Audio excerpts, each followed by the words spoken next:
Welcome back to the channel, and in today's video we are going to do another planting of African football lilies or soccer lily bulbs.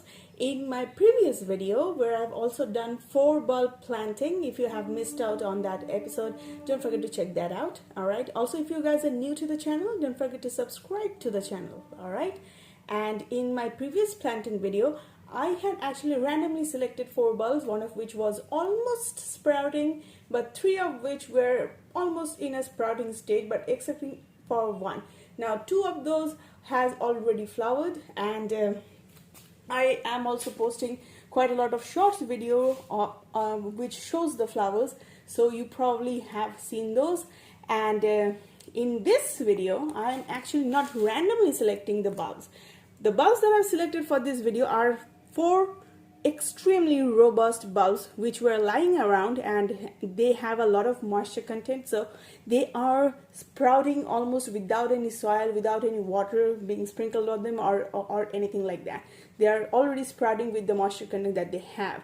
Now today I'm planting them. The soil mix is already ready, so this is not going to be a very long video, and I will just be putting in some extra soil on the top and the final layer of the final mix that I'm going to put, which will be of the seaweed fertilizer. Okay, so in this case, since all the bulbs are really robust, I'm going to be reducing the quantity of vermicompost. Now I have been mentioning this in all of my videos which are talking about the African lily bulbs, that these guys only just come out of their hibernation and they are really thriving during the months which are really summery, and it can be from March all through August, but after that they kind of go into hibernation and sleep mode.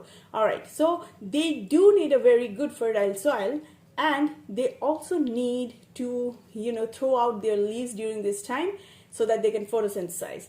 So the thing is, right now these bulbs are really in a sprouting stage, so I'm not going to be over fertilizing them, but like I've also mentioned in my previous video, that after these bulbs give out flowers, well, something I would also like to mention when talking about these guys giving out flowers or not, but when they have done their sprouting, whether the flower or not, so sometimes they might sprout as in give out leaves if those are not so mature bulbs, but you might not see a flower, but usually they would flower. So whatever they have to do, they should do in this pot, because these pots I will be changing later on, and their roots are really fibrous and really big and really large, space consuming.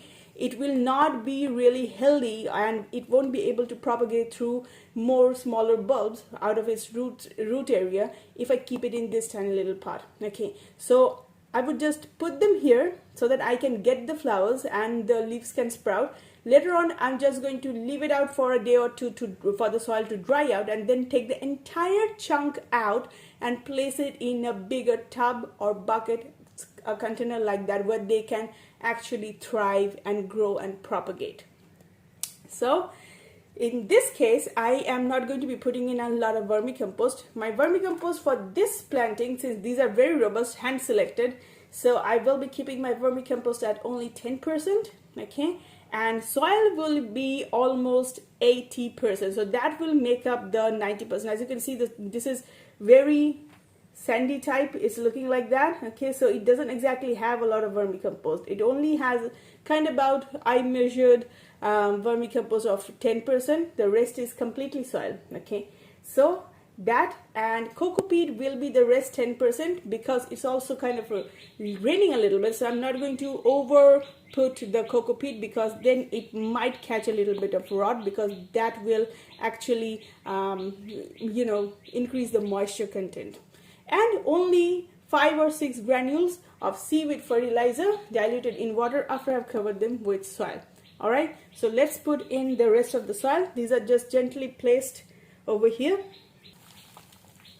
I've covered them up with soil, but remember not to put too much soil to cover the entire bulb up. Leave a little space from the top, okay, so that they can stay aerated and they don't catch any kind of fungus. All right, so I've put in seaweed diluted water in it, okay, and I've just actually put water and I did not dilute the seaweed. I kind of have sprinkled the seaweed. So, and that is how this part for the robust bulbs is going to be. Instead of diluting the seaweed, you can also sprinkle it, just 5 or 6 granules or 4 or 5 granules, not too much, okay. And when you are about to separate this entire chunk of bulbs and soil, you better let it stay a little dry for a day or two so that you can take the entire thing out without disturbing the newly emerging roots. All right, so I hope you guys enjoyed the video. I'll be back with some other methods of planting this, guys.